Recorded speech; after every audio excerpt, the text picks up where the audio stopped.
Merci Nathalie. Bonjour à tous.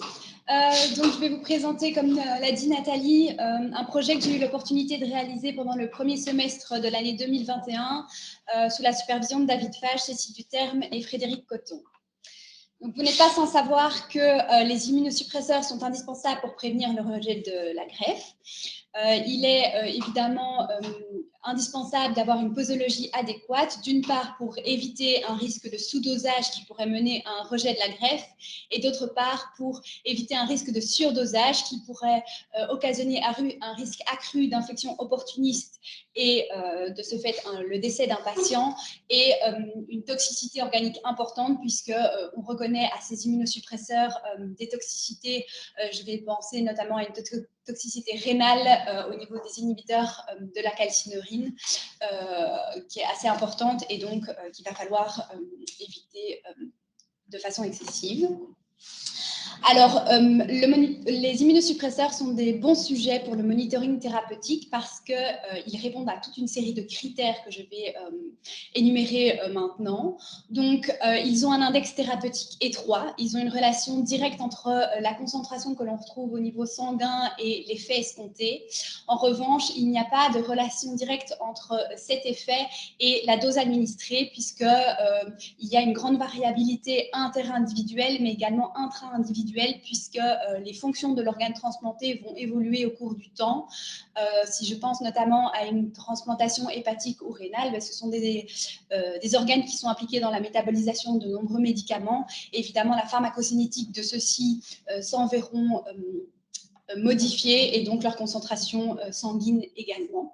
Alors, ils ont une réponse pharmacologique difficile à distinguer des effets secondaires et il n'y a pas d'autres biomarqueurs qui permettent d'évaluer leur efficacité. Donc, c'est la raison pour laquelle il va falloir les doser, eux, directement. Donc, on connaît 5 immunosuppresseurs qui sont de bons candidats pour ce monitoring thérapeutique. Donc, j'ai nommé la cyclosporine, le tacrolimus, l'éverolimus, le sirolimus et l'acide mycophénolique. Je ne vais pas m'étendre sur ce dernier aujourd'hui puisque son dosage se réalise par HPLC couplé à la détection UV qui ne fait pas l'objet de ma présentation aujourd'hui puisque je n'ai pas travaillé dessus l'année dernière. Par contre, les 4 immunosuppresseurs sont des médicaments sur lesquels j'ai travaillé et qui seront dosés avec la méthode que je vais vous présenter. Sur ce tableau, je voudrais simplement insister sur la distribution de ces médicaments au niveau du sang, puisqu'ils sont principalement concentrés au niveau des globules rouges. Et de ce fait, on va les doser sur du sang total EDTA, qu'on va hémolyser pour pouvoir libérer les principes actifs contenus dans les globules rouges et augmenter de ce fait en sensibilité au niveau du dosage.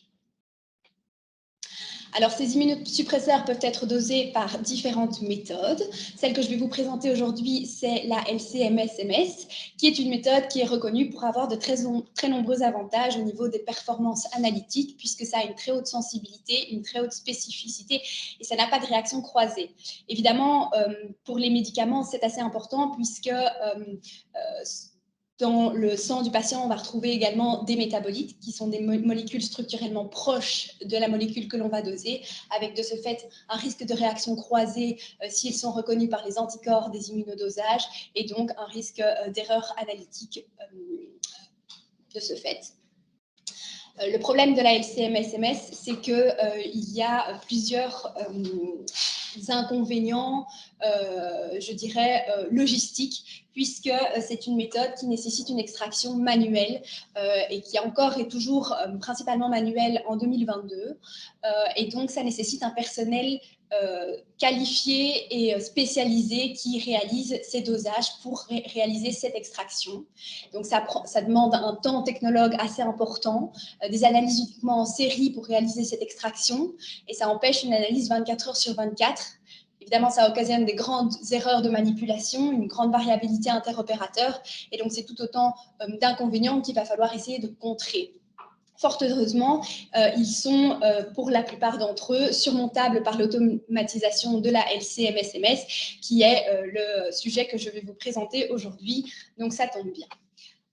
Justement, donc le LHUB-ULB n'a pas un, mais deux automates qui permettent une LCMS 100% automatisée à sa disposition. Il s'agit du cascadion que vous voyez ici à droite. Normalement, si vous êtes passé sur le plateau central de la porte de halle au niveau du laboratoire de chimie, vous n'avez pas pu passer à côté parce que ce sont quand même des assez grosses machines et qu'elles sont à l'entrée vraiment du laboratoire de chimie.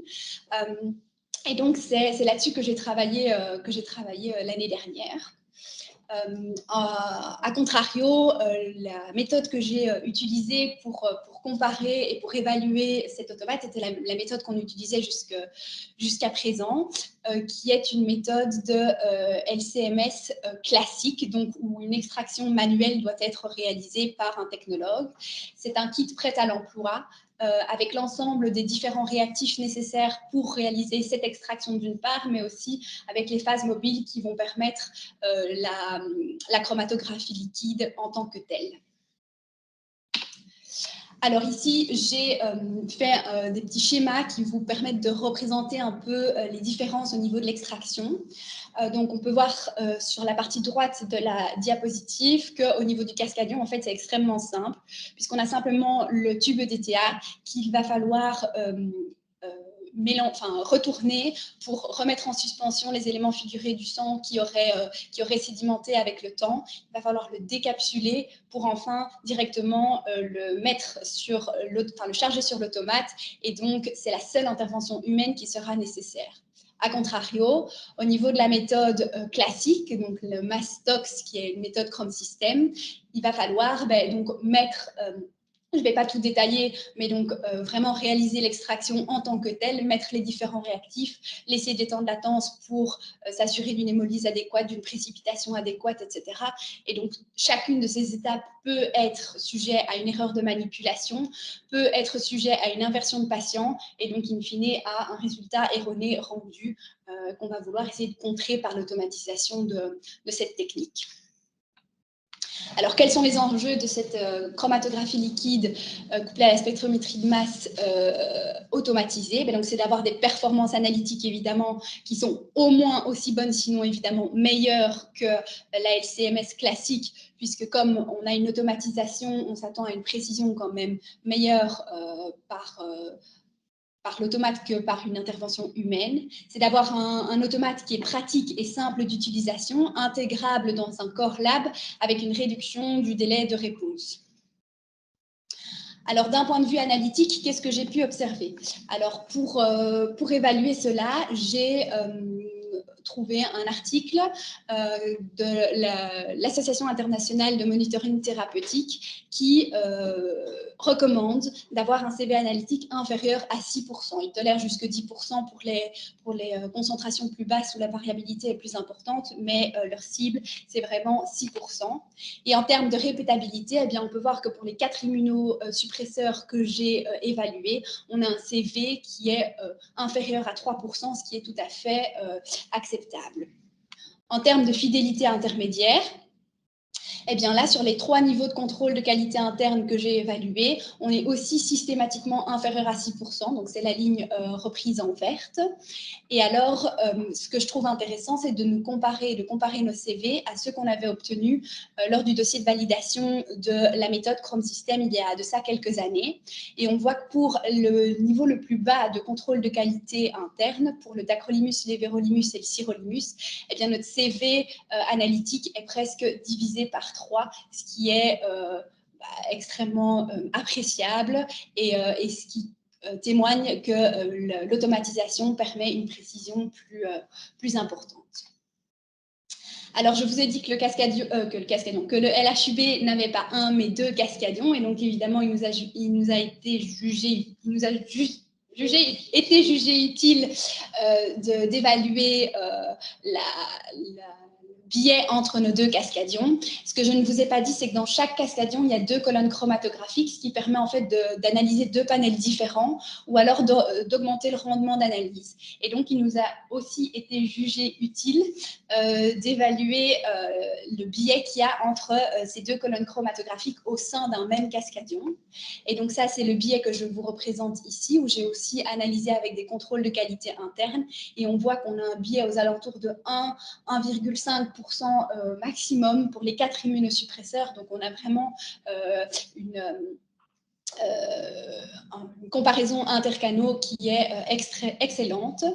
Et pour la comparaison inter-analyseur, alors là, pour 3 des 4 immunosuppresseurs, on n'a quasiment pas de biais, donc c'est assez impressionnant. Pour les Vérolimus, on a un biais un peu plus important, on est à 3%, mais enfin, ça reste tout à fait acceptable puisque l'IATDMCT recommande un biais inférieur à 10%.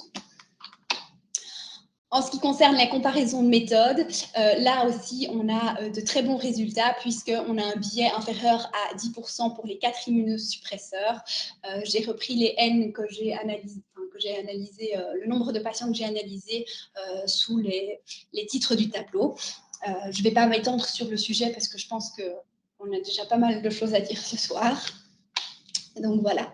En termes d'exactitude, donc on a évalué des contrôles de qualité externes de la firme LGC, où on a calculé les biais moyens relatifs des différents des contrôles qu'on a analysés, et on a comparé par rapport à la moyenne générale de nos pairs, donc d'autres utilisateurs LCMS-MS. On est systématiquement à un biais inférieur à 10%, mais ce que je trouve intéressant à dire sur ces dias, c'est de nous comparer par rapport à la valeur enrichie, puisque en fait on a certains contrôles de qualité externes qui proviennent d'échantillons spikés, et donc on a là la vraie valeur qui n'est pas dépendante d'un biais analytique quelconque, et on voit que pour la cyclosporine, par rapport à la moyenne générale, on était acceptable puisqu'on est inférieur à 10%, mais bon, on est à 9,5, donc c'est un peu limite. Par contre, par rapport à la valeur enrichie, on est très bon puisqu'on a un biais aux alentours de 1%. Donc finalement, le cascadion en tant qu'automate de LCMS rend un résultat vraisemblablement plus exact pour la cyclosporine que d'autres méthodes. Alors, d'un point de vue pratique, eh bien, j'ai passé un peu de temps à évaluer différents points qui pourraient être intéressants en routine pour voir ce qu'on peut faire et ce qu'on ne peut pas faire avec ce type d'automate, puisqu'il s'agit du premier disponible sur le marché. Donc, j'ai évalué différents contenants, tubes primaires, microcupules. J'ai évalué une contamination interéchantillon si on passe un échantillon faiblement dosé juste après un échantillon fortement dosé. J'ai évalué la qualité de la réhomogénéisation du cascadion, si on travaille sur du sang frais ou sur du sang hémolysé, est-ce que c'est acceptable? L'impact de l'hématocrite d'un échantillon diluant si on a un échantillon qu'on doit diluer parce que hors range de calibration, et l'impact d'un cycle de congélation qu'un cycle de congélation pourrait avoir. Et pour tous ces paramètres, donc je ne vous ai pas tout détaillé au niveau de mes résultats, eh bien, il n'y a pas eu de différence significative, et donc ils ont amplement rempli les différentes conditions. Alors, au niveau du cascadion, je trouve que le logiciel est assez intuitif et facile à utiliser. Il est interactif et donc ça permet vraiment, si on se pose une question ou quoi, on peut toujours aller rechercher une information. Pour les maintenances que nous l'on fait un peu moins fréquemment, tout est inclus vraiment dans le software. Donc ça, c'est vraiment très pratique en routine. Il y a moyen de programmer un démarrage automatique tous les matins. Et donc, c'est aussi appréciable en routine puisque quand le technologue arrive, en fait, la machine a déjà fait ses rinçages, a déjà fait ses calibrations de position, etc. Et donc, c'est tout du temps gagné le matin à ce niveau-là. La maintenance quotidienne, j'ai mis minime, mais j'aurais pu mettre quasiment nul parce que franchement, c'est assez impressionnant le peu de temps qu'on doit passer pour maintenir cette machine. Franchement, au quotidien, c'est très pratique. La maintenance mensuelle est un peu plus pénible, mais au quotidien, c'est super. Et alors, les contrôles sont à bord en permanence du cascadion, et donc aussi pour le technologue, eh bien, c'est une gestion de congélation, des congélations qui doit beaucoup moins être réalisée, et donc c'est quand même un confort à ce niveau-là. Alors, la dernière petite expérience que j'ai réalisée concerne le délai de réponse. Donc, en fait, pendant un jour, j'ai passé en priorité tous les échantillons de la routine sur le Cascadion et j'ai comparé les résultats du délai de réponse de ce jour-là avec les résultats qu'on avait obtenus un jour comparable sur Chrome System. La seule différence consiste à la plage horaire à laquelle j'ai analysé les échantillons, puisqu'avec la méthode manuelle, on a suivi l'horaire de la biochimie spéciale qui est de 8h à 16h. En revanche, avec le Cascadion, comme ça ne nécessite pas d'avoir un personnel spécialisé, on peut se permettre d'étendre la plage horaire puisque ça peut être très facilement réalisable par une équipe de garde. Et donc, c'est intéressant d'étendre de 16 à 18 heures. Pourquoi? Parce que la majorité de nos échantillons, évidemment, proviennent d'Erasme puisqu'il s'agit d'un centre de greffe, d'autant plus après le déménagement de Bordeaux, même si ça a été réalisé avant. Et donc, il y a encore une navette qui arrive à 17h15 à la Porte de Halle et qui vient d'Erasme.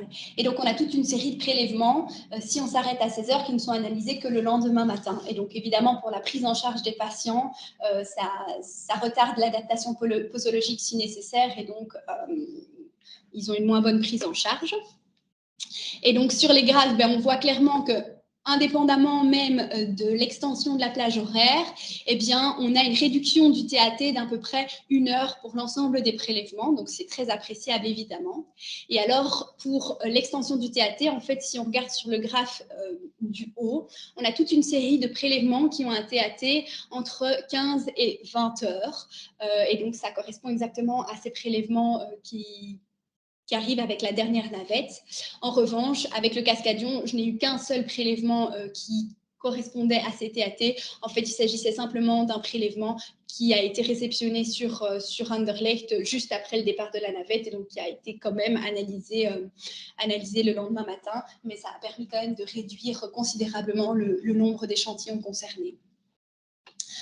Donc, suite à tous ces résultats, eh bien, on a passé en routine le Cascadion en août 2021. On utilise les deux Cascadions en alternance, un jour l'un, l'autre jour l'autre, puisque pour le moment, c'est le seul dosage qui est réalisé sur cet automate, même si l'idée à terme, c'est peut-être d'étendre le nombre d'analyses qui seront réalisées dessus. Pour le moment, on travaille toujours en 8h, 16h, mais dans un avenir relativement proche, d'après ce que j'ai compris, je suis plus sur au labo de chimie, mais ça va passer probablement jusque 18h. Il y a moins d'erreurs de manipulation, on a une réduction du délai de réponse, une réduction aussi du temps technologue. Pourquoi? Parce qu'en biochimie spéciale, une personne temps plein devait être